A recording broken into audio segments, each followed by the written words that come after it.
Welcome to this week's QPR Preview Show as we look ahead to our clash against top of the table Sunderland.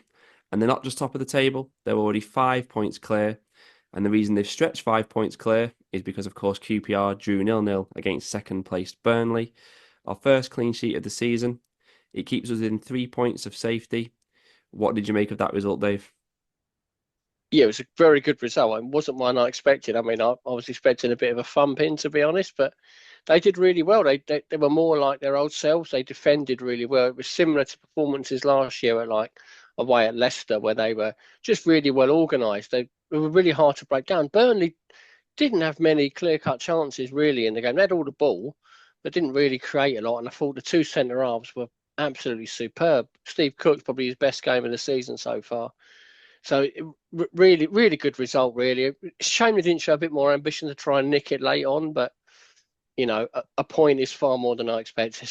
Yeah, it sums up QPR as well, doesn't it? 5 of our 9 points have come against the three teams who came down from the Premier League, Yeah, yet we're losing against the likes of Derby and Portsmouth. And for me, you're right, 0-0 draw. It's in the context of what the run we were on against a side full of multi-million-pound players, a fantastic result.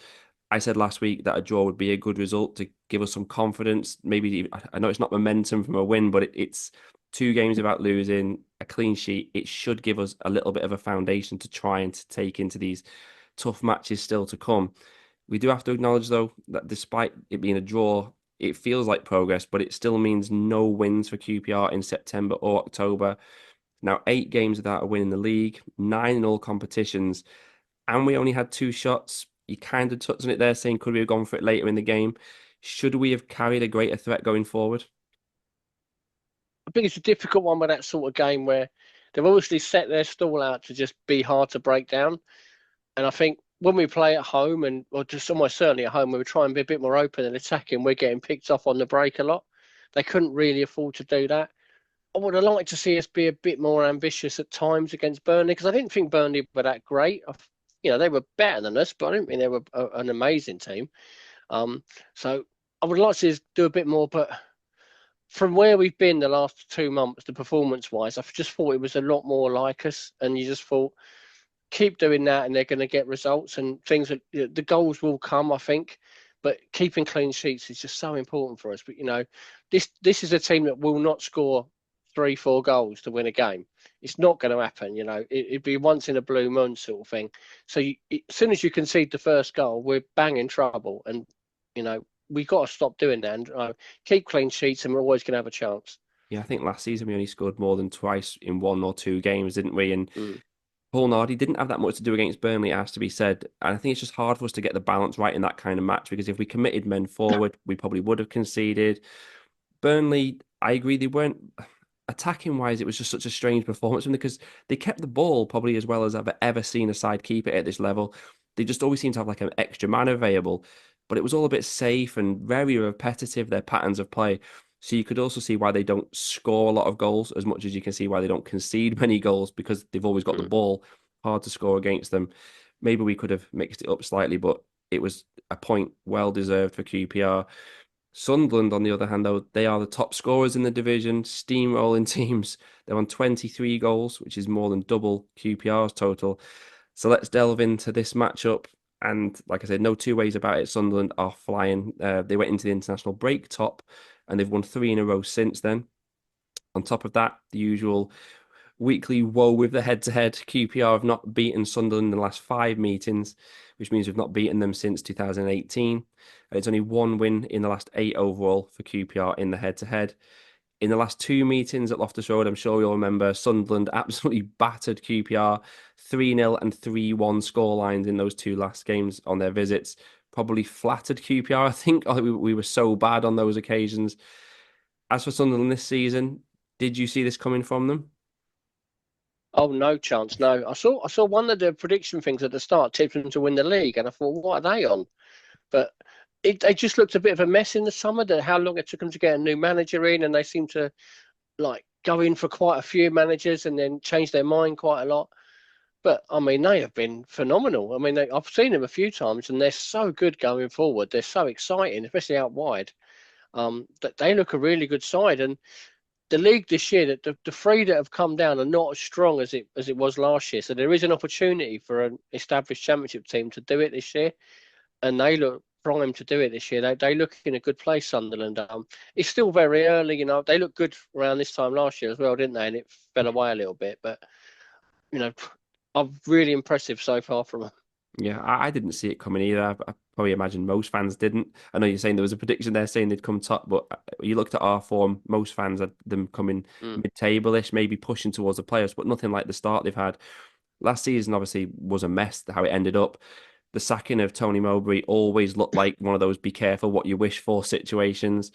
Our own Michael Beale went in there, of course, and he was out before he started. Then they ended the season under caretaker charge and they lost 10 of the last 15 games. They didn't even score in the last 3 games of the season. So all credit to the new manager for sorting it out and knowing what he needed to do to rectify the situation quickly. Because usually when you've got a young squad, even if it's talented, it's not easy to stop that rot, is it, once you start losing so many games? Also sold their talisman in Jack Clark. It's impressive that even that hasn't impacted them at all, has it? No, it hasn't. They look even a better side now. I mean, you look at like Sir Mundell and Patrick Roberts out wide. They just look really dangerous. Um, just look really impressive so far. And even in the games you think, they had was it Oxford? I think they played last week. You think that could be a tight one where they maybe drop a point or so, but they won it reasonably comfortably in the end. And you know, they look a good side. We're in a difficult run of games, but we're not playing well, and we're playing probably the four best teams in the league the next couple of games. So it's a difficult run for us, but full credit to them. They look very good. Yeah, their midfield in particular, look at that, looks so strong for them. No matter Mm. what combinations they play, they've got Neil, Rigg, Bellingham, Brown. It means Sam Field and Jonathan Ram will have their cut out on Saturday, that's for sure. I think the greatest compliment you can pay Sunderland right now is that most of their players now, when you look at it, would probably walk into the QPR side, and that's Oh why yeah. they're top of the table. They've done it as well with the youngest average age of any squad in the division, 23 years old. So they've got lots to look forward to, I think, because even if they slip away, they're going to be able to get money in for players, reinvest it, and Mm. it should set them up well for the next couple of years, whether they end up going up or down. And obviously, they're going to be confident coming into this game. They're going to be looking at it on paper with QPR second from bottom, thinking there's another 3 points for us there if we can get it. They're already 5 points clear, like I said, so they can play with freedom. They'll still be top of the table on Saturday night, come what may. I think that makes them a very dangerous opponent for QPR. As for QPR, we have discussed they should be taking a little bit of confidence into the game, but we have to start by talking about the injuries, of which there are many. Only have to look at the bench last week, naming two goalkeepers after Dembele and Fox dropped out in the morning of the game. Last season, we had so few injuries, and I know that officially Ben Williams is still contracted to the club, but it feels like something's not right there, isn't it? Yeah, they are picking up a few niggles. I mean, it might just be bad luck. They just all seem to have come at the same time. Players like Clark Salter, we know they've got a bad injury history, and that they just got through it last year. Which probably wasn't ever likely to last forever, as it was always going to keep going. It just all seems to have come at once for us. But maybe there are questions to be asked behind the scenes. Like you say, Ben Williams is kind of part time now, from what we understand. He's sort of like he works from Dubai, and he works partly with an American team, partly with us. You just think, well, is that sustainable? Is that a problem? Because it works. So that was such a big thing last year, keeping everyone fit that second half of the season. And you just think, maybe do we need someone full time in that position to try and keep working on this sort of stuff? Yeah, that is my thought on it. If he's here, there, and everywhere, I'd be preferring someone who was just fully in at QPR, Mm. 110% committed to the club and available all the time. Because the injury list is now a long one. We've got Frey, Colback, Powell, Morrison out longer term. Then Bailey and Fox obviously both missing last week. And during the game, Jake Clark-Salter, Paul Smith, they were both stretching out the legs. Roran went down a few times. Cook, when you look at him, he's taped up at the moment on his back and on his Yeah. knees. It's not looking good. And we certainly need Cook and Clark-Salter to stay fit because when they play, we generally get points. And we touched on the lack of attacking threat at Burnley before. And Jan Seller, for me, Burnley's not the game for us to judge him on too much further than what we talked about last week because we barely got out of our own half. But with Frey out longer term, what we can say is that not replacing Lyndon Dykes is now not a good look, is it? No, I mean, it feels like we do this every season when we've done these shows. They go into every season with not enough forwards. Last year it was just Dykes and Armstrong, and it was like shock horror. There's not enough goals in it. This year it's the same, and they've needed to buy emergency signings in January. They had Chris Martin 2 years ago. It was Frey last year. They're going to do it again now. Only going in with Frey and Seller, it was a big risk, really, wasn't it? You got to look at it like that. I know they've got Lloyd as backup, but even he's a young kid who's not really proven so far. Yeah, I mean, it looks a problem because Salah hasn't been good. I mean, like, I agree with you. Burnley's not the game to judge him on.